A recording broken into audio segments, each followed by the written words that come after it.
The 51-year-old French sports leader David Lappartient is currently the president of the International Cycling Union, and he made his name in the world of international sports diplomacy as a director of the organizing committee for the highly successful Paris Olympics. As a presidential candidate, his goals include promoting gender equality, although he acknowledged that the anomaly surrounding the boxing events at the Paris Olympics has somewhat overshadowed this work. He considers ensuring fair competition conditions for the women's category as a top priority. He believes it is still too early to discuss whether Russia can return to the Olympic stage, as they were excluded due to violating the Olympic Charter, and this, in his views, still stands. The French sports leader could be a strong candidate for the presidency of the International Olympic Committee, representing the Francophone community. Mr. Lappartient, thank you so much for accepting our invitation for this interview. Really appreciate it. Now we're about eight months, or more than half a year, after the very successful Paris Olympics, that you had a major role in the organization side.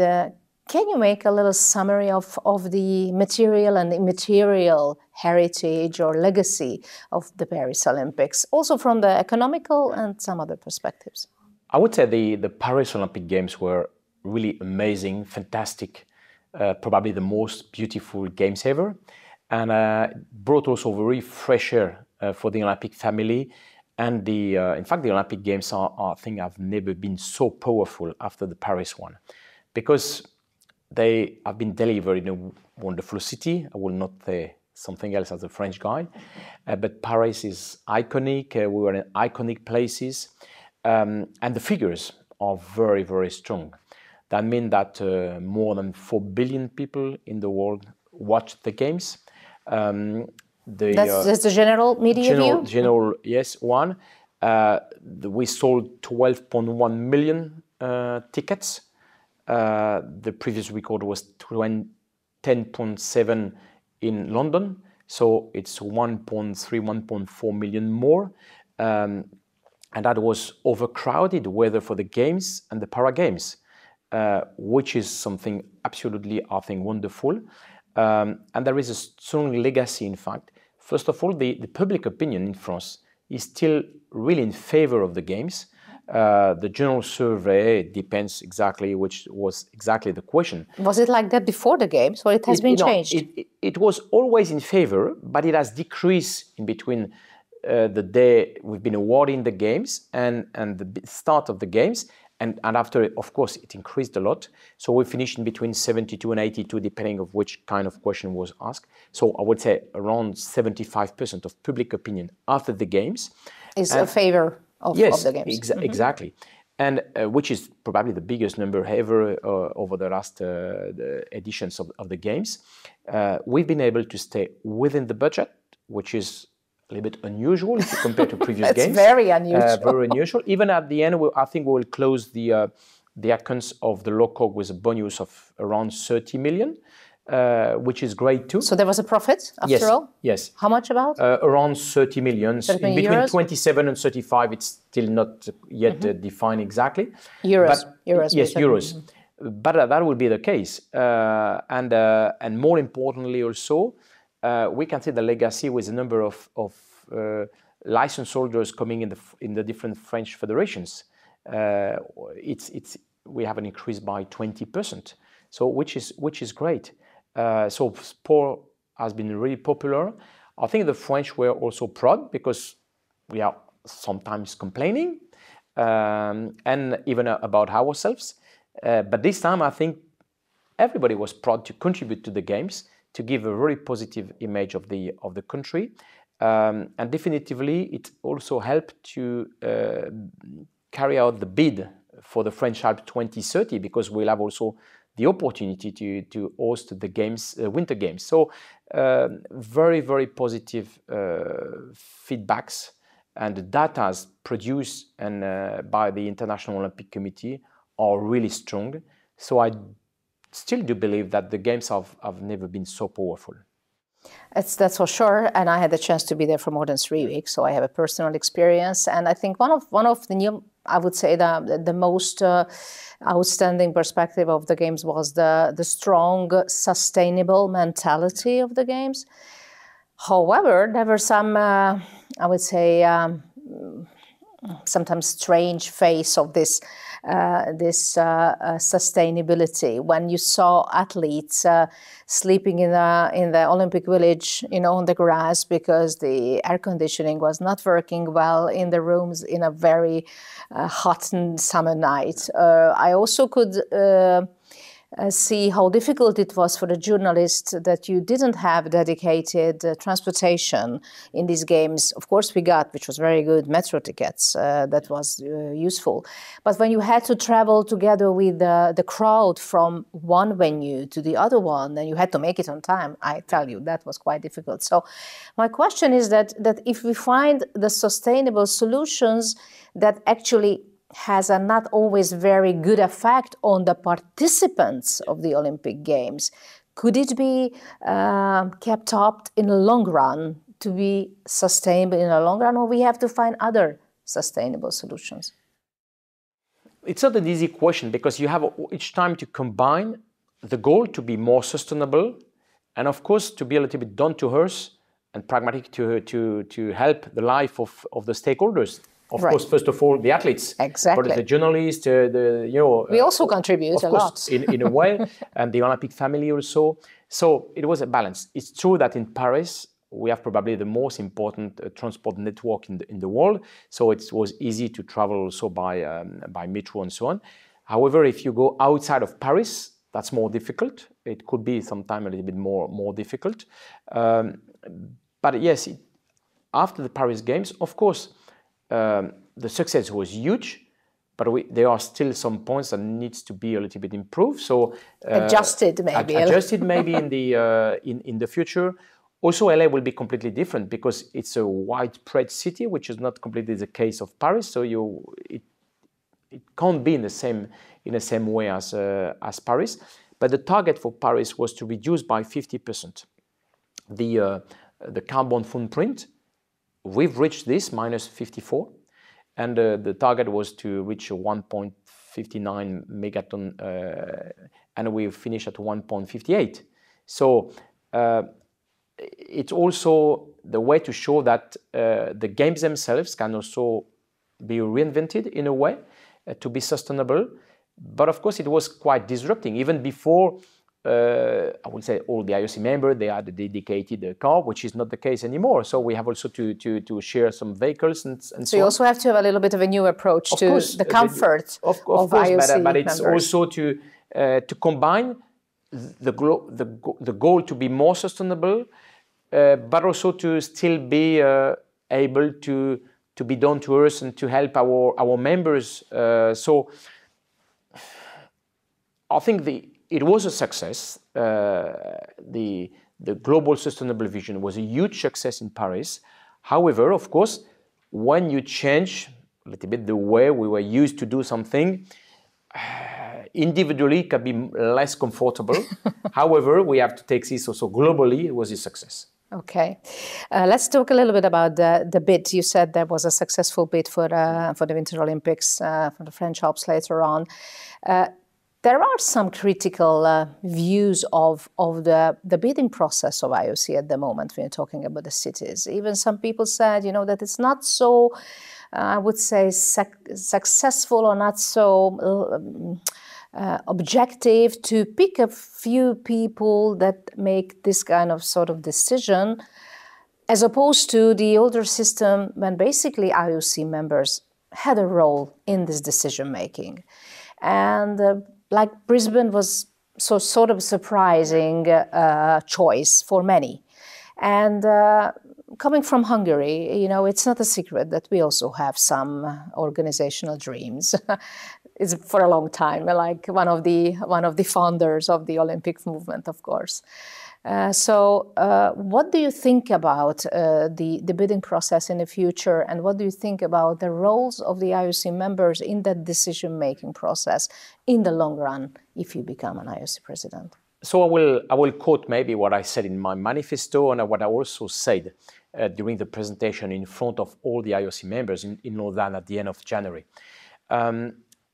We moved from a process where it was clearly open and the final vote from the members, sometimes also with some wrongdoings, I would say this like this. Definitely. And we moved to a system where we enter into the targeted dialogue, but as the date of today, only one candidate. And we can see that and it was probably the best system now because we didn't have so many candidates. Now we have a lot of potential candidates in the future, which is great in a way. So I think the new norm brought also this, and so the confidence in the games, and the IOC also brought this. But with this in mind, what I propose is, when needed, that means when we have not only 2 or 3 candidates, but much more than this, we can enter into a targeted dialogue with maybe 3 candidates. And then, because no need to bring sometimes everybody, if we know that from scratch they will not completely be able to deliver the games, so also to help some cost saving and not to spend money for nothing. Yes, there's definitely a cheaper solution. Exactly. That's for so sure. Then we can enter into targeted dialogue maybe with 2, 3, and then to go to a final vote with a clear process in between the targeted dialogue and the final vote, to just avoid any mistake and wrongdoings. But then it will be the final decision from the IOC members. So I think that will help to combine the current system and maybe the vote from the members. I also heard when you were presenting to the press after your manifesto that you also think it's important to sort of reach out to Africa.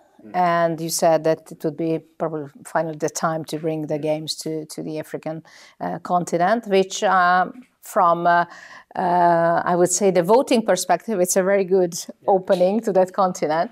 But of course, if I look at it from the Hungarian interest, that's definitely a danger in a competition. So what do you think in the future of decision making will be? Because if you think about the African continent, of course, and we're thinking about the Agenda 2020's perspective, that it's very important not to build infrastructure from scratch, but to basically have what you had it basically in France, then there are, I think, major differences between a continent like that and maybe a country with an Olympic background and history. For sure. So, first of all, what I mentioned in my manifesto was to go in continents and regions where we've never been. So, of course, Africa is part of this. That's for sure.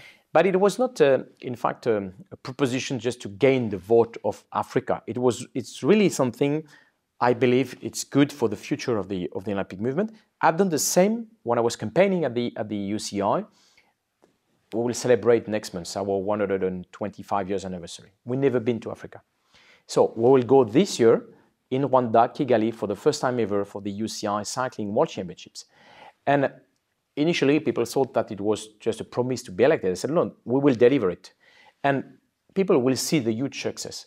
So I think for the Olympic Games, of course, we probably need to give some time to Africa to reach some a solid bid. But I think it could be the case in the future. And there is no reason not to go, but at least we must ensure that we will not build everything from scratch. So there are probably not so many countries in Africa today able to organize the games. However, there are some. And I believe in a middle-term, long-term vision, we need to go to Africa. So I didn't mention that we have to go to Africa in 2036. Okay. But it was, a kind of middle-term perspective. Yes. Middle-term or long-term. I would say before 2050, we need to go to Africa. Okay. Let's talk something about that is really, really important. I think it's probably one of the biggest, the most problematic topic was in the Paris Olympics. That was the boxing. And that was also basically the debate about who can participate and how can you defend women's category. We all know the cases with Imane Khalif and also with the other boxer. So just the other day, I've heard that IOC reached out to the new World Boxing Organization to basically include this organization to replace IBA, which is a promise that boxing can stay on a program from one hand. But from the other hand, I think it's also very important how this organization will think about defending female category. What is your thinking of that? What are your thoughts on that? So first of all, it's not an easy case because we can have simple, statements, but it's not an easy case. And then we need to understand a little bit more. First of all, this Olympic champion, she has been able to compete before with IBA in the women's category. So when IBA was doing after a statement for more political reasons, I wanted to remember them that on the past she was also competing as a woman. But then they excluded this competitor because of the some of the carried out results, especially with the chromosomes results. But there are probably other reasons, I would say, behind the scene. Yeah, but it's been proven that it's a DSD case, yes, a different sexual development case. But she was not born as a man too. So, which is, it's clearly not an easy topic. What we have to ensure is fair competition. Exactly. How we can, this is our mission. A fair competition is a competition where you don't have any advantage. And this case, DSD, is not exactly, sometimes we also put this exactly as transgender, which is not the case. It's not the case. She didn't have any modification. She was born. Of course. She was born like this. But from the biological perspective, she definitely had the physical advantage compared to the other competitors. Yes. We cannot. So it's how we regulate this. We have also sometimes a way to reduce testosterone and things like this to regulate. That was the case of Caster Semenya also in athletics, and World Athletics has been able to regulate also this point, and they were right because the CAS, followed finally World Athletics on this. So it's probably the way to deal with this kind of topics, but also because transgender is clearly another issue. And we are some IF like mine where we took decisions that, of course, we fully respect the human rights and the right to a transition, but the right to compete at the highest level in the sex you want to compete, it's not a fundamental right, and it may affect a fair competition. So you don't let transgender athletes compete in a women's category? In cycling, it's clearly not possible. We took a decision, but after a full survey, after scientific research, it's not it was clearly a strong process, a solid process, and we reached this conclusion that has been supported by all the ladies, in fact. The goal was just to ensure a fair competition. It was not for political reasons. This is what needs to guide us, and the same for the DSD. So in this case, I think the IOC was right also on the way the process was decided, but it's something to enter into more details. How we can regulate, potentially, do we have to add some more regulation for DSD to make sure there is no specific advantage? That's one point to be maybe discussed more deeply with the members. Yeah, but do you think that the IOC should have its own regulation that is at least a suggestion for the international federations? Because so far, what it has been done, it was, I would say, the responsibility was given back to the IOC. Yes, but that's one of the points. Today, we can also understand, because it can be different if you are doing boxing or cycling or, I don't know, shooting, for example. So I can fully understand why this decision has been taken by the IOC. However, it can seem also that the hot potatoes is thrown to the IFs, and then we don't have consistent decisions in between IFs. Yes. And then for the general publics. Yeah. So at least we need guidelines. After, for the games themselves, do we need to have a regulation? That will be something. We need to have the debate within the session, but it needs to be a debate with also guidelines, with data, with a solid debate, not a debate in favor of against like this. But that includes science. Of course. Yeah. Of course. The scientist perspective cannot be left out. For sure. That's for because the main goal is to ensure fair competitions. That's very important. Let's talk about one also very important issue that I think from the IOC's future perspective is very crucial: finances and also major sponsors. Just after the Olympics, of the Paris Olympics, two major Japanese companies pulled out, Panasonic and Toyota. And of course, it's not easy, I can understand, to attract Olympic movement in a conventional marketing way as it used to be.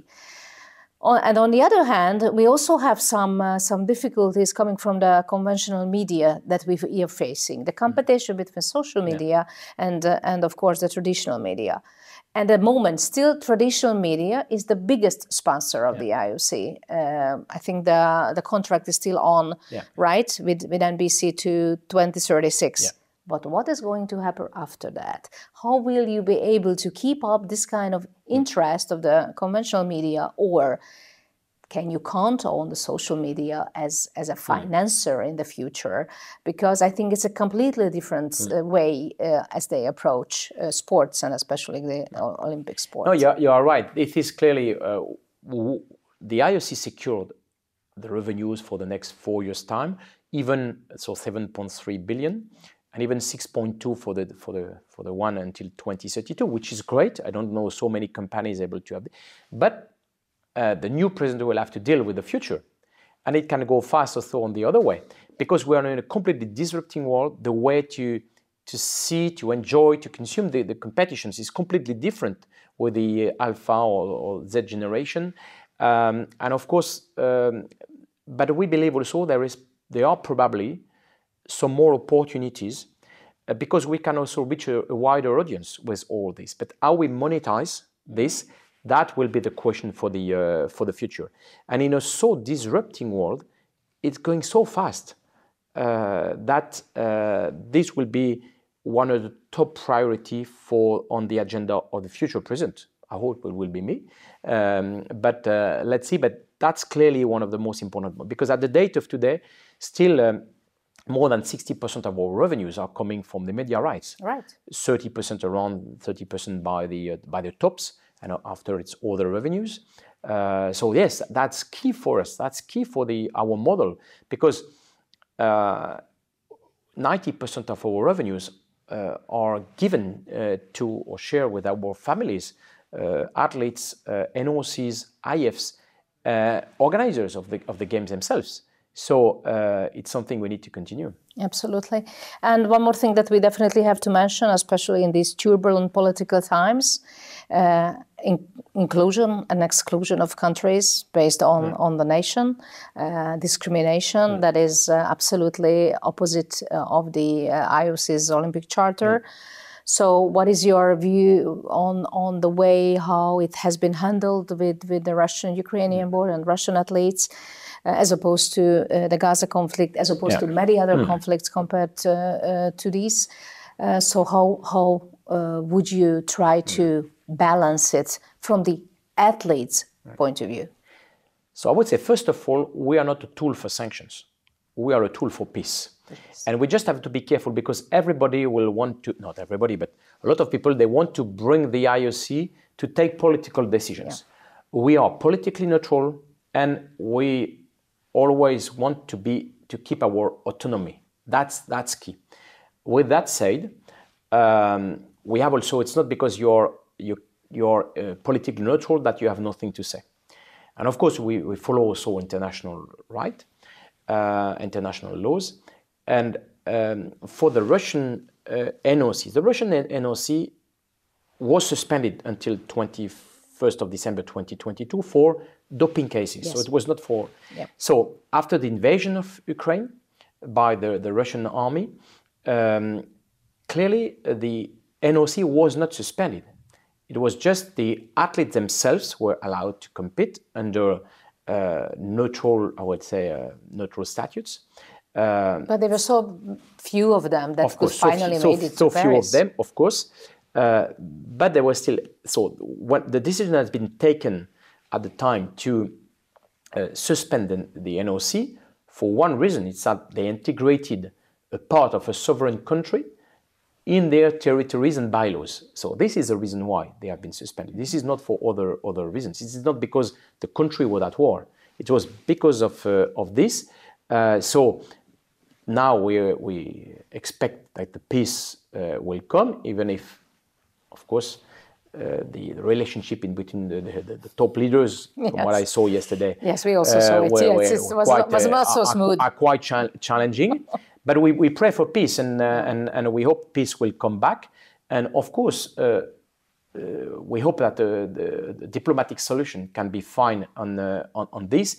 And I do believe that a country is not banned for life.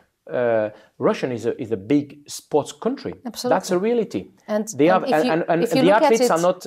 We must take care of the athletes. The athletes, nobody has to receive any discrimination based just on holding a passport from a country. Exactly. And so the Russian athletes in my federation, we have Russian athletes to compete. The Russian Cycling Federation is not suspended by the UCI, we need to find a way after to bring this country back. But yes, this issue with the territories will still be an issue. So if there is a global agreement in between the countries under the also supervision of United Nations, then it will help probably to solve this case. Yes, but because in the future, you sometimes feel sort of a double standarding, that there is a Kazakh conflict, that kind of massacre from here and there, and how don't you, or how can you differentiate between athletes coming from this or that country? But in the Gaza conflict, do you have, in your mind, do you have to suspend the NOC from Palestine or Israel? No, I would say no athletes should be suspended for sure. ever. I fully agree. The athletes. They are not also. They have done not to be the hostage of the situation, and I don't want a full generation of athletes to lose the opportunity for that. I couldn't go to the Los Angeles Olympics because of the political boycott. So I know what I'm talking about. That should never happen. And our President Barr has also suffered about this. Yeah. So we are not a tool for sanction. We are a tool to bring people together, and I think we can clearly do it. Well, I hope that the next IOC president will be able to accomplish that very important goal. Thank you so much. Thank you very much. It was my pleasure. Thank you. Enjoy to talk to you. Thank you.